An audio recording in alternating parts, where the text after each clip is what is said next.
नमस्कार दोस्तों, आप देख रहे हैं सबका सनातन। कभी सोचा है आपने कि धरती के नीचे भी एक ऐसी दुनिया हो सकती है जो हमारी आंखों से तो छुपी है, लेकिन हमारे धर्म ग्रंथों में खुलकर वर्णित है। एक ऐसी जगह जहां के जीव ना इंसानों जैसे होते हैं, ना ही किसी और लोक के उनका शरीर फनधारी होता है, आंखों में तेज होता है और उनके पास होती है नागमणि जैसी शक्तियां।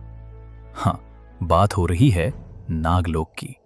एक ऐसा लोक जो ना सिर्फ रहस्यमय है, बल्कि अपने आप में एक ऐसा गुप्त संसार है जिसके दरवाजे आम इंसानों के लिए बंद हैं। तो चलिए अब हम आपको लेकर चलते हैं उस काल में जब समय नया था, सृष्टि नई थी और ब्रह्मा जी अपनी सृष्टि को आकार दे रहे थे। ब्रह्मा जी ने अपनी संकल्प शक्ति से अनेक संतानों को उत्पन्न किया। उनमें से एक थे ऋषि कश्यप। इन्हीं ऋषि कश्यप ने 13 स्त्रियों से विवाह किया और उन 13 में से एक थी कद्रू। कद्रू एक सामान्य स्त्री नहीं थी, वो थी प्रजापति दक्ष की पुत्री और ऋषि कश्यप की पत्नी।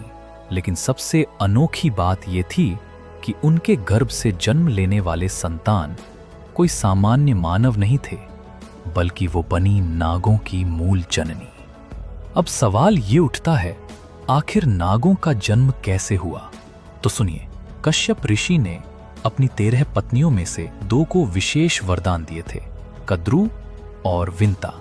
विंता ने मांगा तेजस्वी और तेजधारी पुत्र, जिससे हुआ सूर्य पुत्र गरुड़ का जन्म। वहीं कद्रू ने मांगा हजारों संतानें और फिर उन्होंने हजारों अंडों को जन्म दिया। उन अंडों को उन्होंने एक खास स्थान पर छिपा कर रखा और सहनशीलता के साथ प्रतीक्षा करने लगी। सहस्त्र वर्षों तक इन अंडों की तपस्या होती रही और फिर एक दिन उन अंडों से जन्म लिया हजारों नागों की रहस्यमयी जाति ने। इन नागों में प्रमुख थे शेषनाग, वासुकी, तक्षक, करकोटक, पद्म, महापद्म, कुलिक और अन्य असंख्य नाग, जिनका आकार, बल और रहस्य किसी भी जीव से कई गुना अधिक था। इन नागों का रंग था गहरा नीला, कोई स्वर्णिम, कोई रक्तवर्ण, और उनकी आंखों में होती थी ऐसी चमक कि सामने वाला सम्मोहित हो जाए। ये सिर्फ रेंगते नहीं थे, ये उड़ भी सकते थे, रूप बदल सकते थे और इनमें था ऐसा विष जो प्रलय तक सब कुछ भस्म कर दे। इसलिए कद्रू को आज भी नाग माता कहा जाता है। उन्होंने न केवल नागों को जन्म दिया, बल्कि उनकी संस्कृति, अस्तित्व और स्वतंत्रता का आधार भी बनी। नागलोक उनकी संतानों के लिए ही बनाया गया था। और दिलचस्प बात तो यह है कि कद्रू और विंता की आपसी होड़ ही भविष्य में कई देवी देवताओं, पक्षियों और नागों की लड़ाइयों की जड़ बनी, जिसका असर आज भी हमारी कथाओं में दिखता है। अब ध्यान दीजिए, ये नाग सिर्फ रेंगने वाले सांप नहीं थे, ये थे ऐसे जीव जो आधे मानव और आधे सर्प के रूप में वर्णित है। इनका शरीर लंबा, फनधारी, आंखें चमकती हुई, और इनके पास थी ऐसी शक्तियां जिनके बारे में आज भी विज्ञान चुप है। जब नागों की संख्या बढ़ी तो उनके लिए एक खास जगह चाहिए थी, एक ऐसा स्थान जो पृथ्वी की सतह से छिपा हो, जहां वो अपनी सभ्यता, अपनी शक्ति और अपनी रहस्यमयी संस्कृति के साथ रह सके। तब ब्रह्मा जी ने उन्हें एक अलग लोक प्रदान किया, नागलोक। इस लोक का वर्णन मिलता है महाभारत, गरुड़ पुराण और विष्णु पुराण में। बताया गया है कि नागलोक पाताल लोक के अंदर बसा हुआ एक पूरा संसार है। ये ना तो स्वर्ग है, ना ही नरक। यह है रहस्य से भरा, प्रकाश से दूर, परंतु नागमणियों की रोशनी में नहाया हुआ एक अलौकिक लोक। इस रहस्यमय लोक में निवास करते हैं वो नाग जो स्वयं देवताओं के समकक्ष माने जाते हैं। सबसे प्रमुख हैं शेषनाग। इनका आकार इतना विशाल है कि उन्होंने अपने फनों पर पूरी पृथ्वी को थाम रखा है। और वहीं भगवान विष्णु उनके ऊपर विश्राम करते हैं क्षीर सागर में। फिर हैं वासुकी, वही वासुकी जिन्हें समुद्र मंथन के समय रज्जू के रूप में प्रयोग किया गया था। और है तक्षक, जिन्होंने राजा परीक्षित को अपने विष से भस्म कर दिया था। नागलोक में जो नाग रहते हैं वो अपनी संस्कृति, नियम और शक्ति को बहुत सख्ती से पालन करते हैं। किसी भी इंसान का वहां जाना वर्जित माना जाता है। कहते हैं अगर कोई भी बिना अनुमति के उस लोक में प्रवेश कर जाए तो या तो वो वहीं का हो जाता है या कभी लौटकर नहीं आता। और अब तक ऐसे कई तपस्वियों, ऋषियों के नाम शास्त्रों में मिलते हैं जिन्होंने नागलोक के दर्शन किए हैं। लेकिन उनकी कहानियां भी रहस्यमयी चुप्पी में खो गईं। गरुड़ पुराण और विष्णु पुराण के अनुसार नगलोक पाताल लोक के भीतर बसा हुआ है और ये कोई छोटा मोटा स्थान नहीं बल्कि एक विशाल साम्राज्य है जो धरती के नीचे बसी हुई 7 लोकों की परतों में से एक है। इन 7 पाताल लोकों के नाम हैं अतल, वितल, सुतल, तलातल, महातल, रसातल और सबसे नीचे पाताल लोक। और महातल लोक के भीतर स्थित है नागलोक। महाभारत में वर्णन है कि नागलोक की जमीन सोने जैसी चमकदार है। वहां के महल रत्नों से जड़े हुए हैं।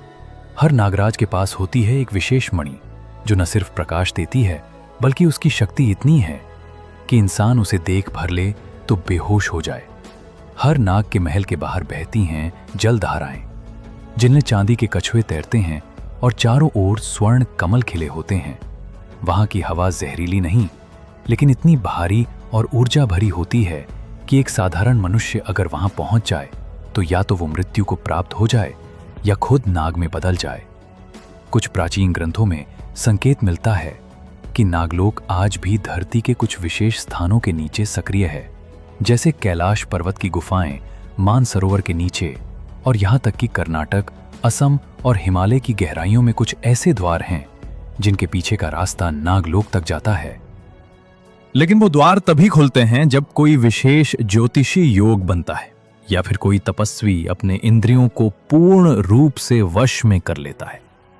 अब आप सोचिए कि आपने कभी किसी ऐसे रहस्यमयी स्थान का सपना देखा है? हो सकता है वो सपना असल में नागलोक की कोई झलक हो।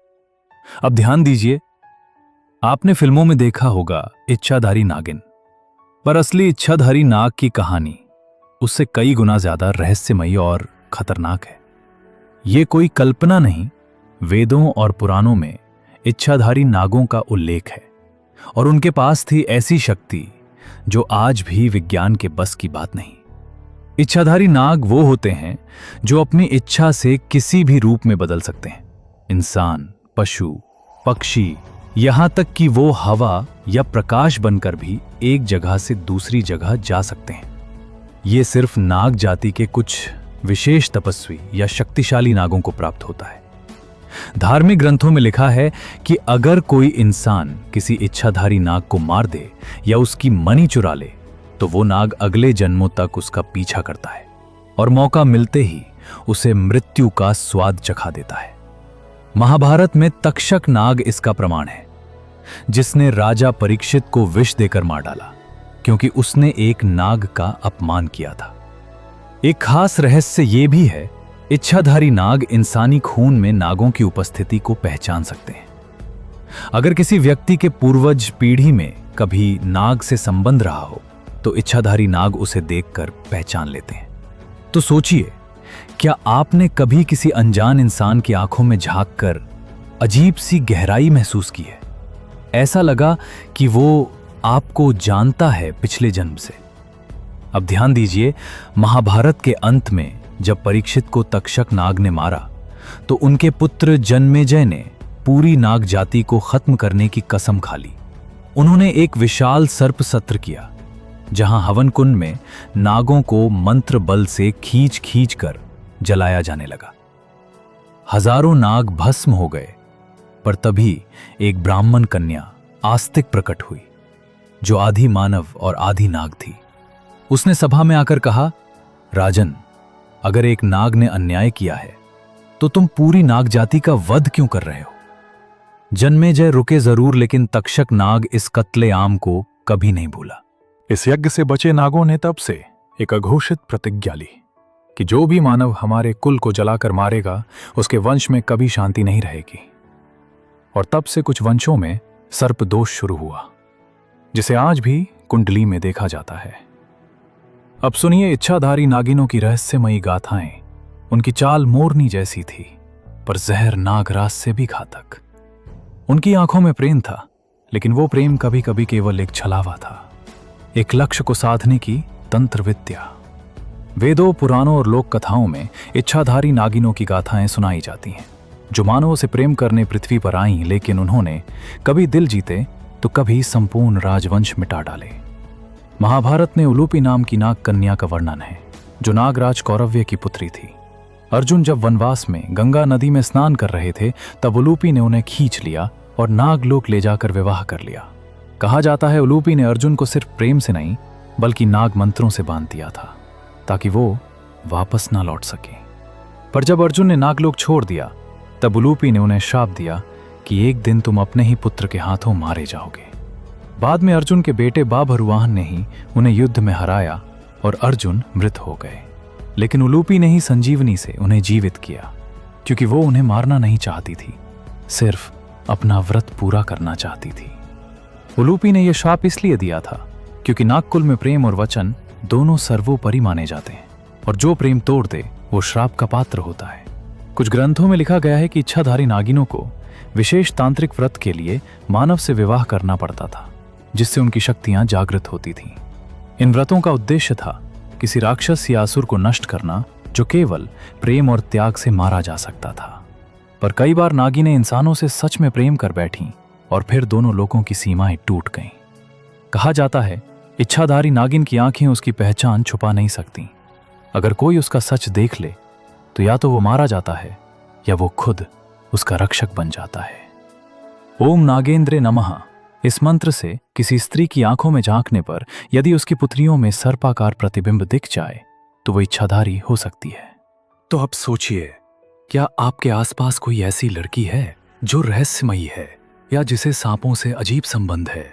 क्या उसने कभी आपकी आंखों में देखा और आप सब कुछ भूल गए? आपने सुना होगा इच्छाधारी नागिन की कहानी, लेकिन क्या हो अगर आपको कोई कहे मैंने उसे देखा है, उसकी आंखों में नाग की परछाई थी और फिर वो गायब हो गई।